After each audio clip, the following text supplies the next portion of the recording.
Good morning, Group 52. Have you ever had a tough question for God?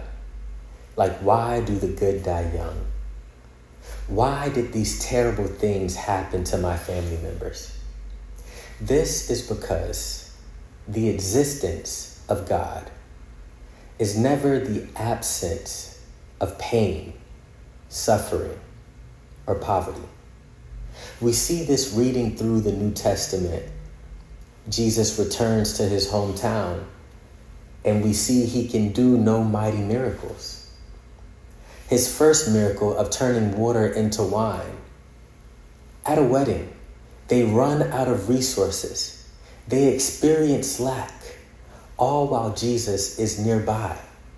Because the existence of God does not equal the absence of pain or suffering. But while reading through the New Testament, we see something so incredible. Not one disciple, not one person ever died in the presence of Jesus. And all who came to him for healing were healed. Anyone who came to Jesus with a sincere question received answers.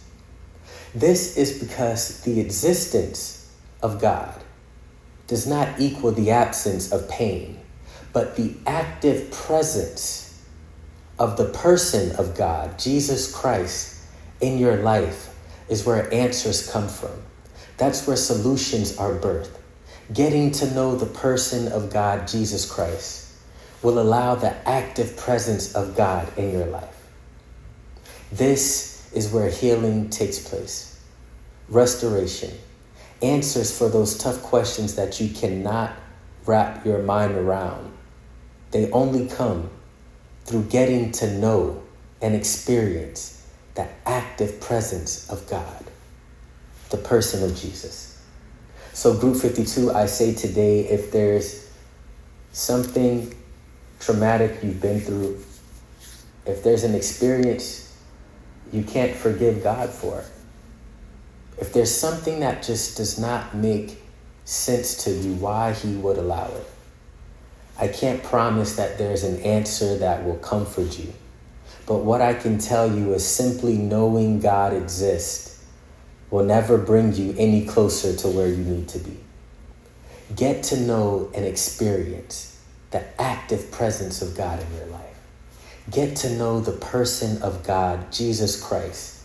And that's where transformation takes place. God bless you, Group 52, and have the best week of your life.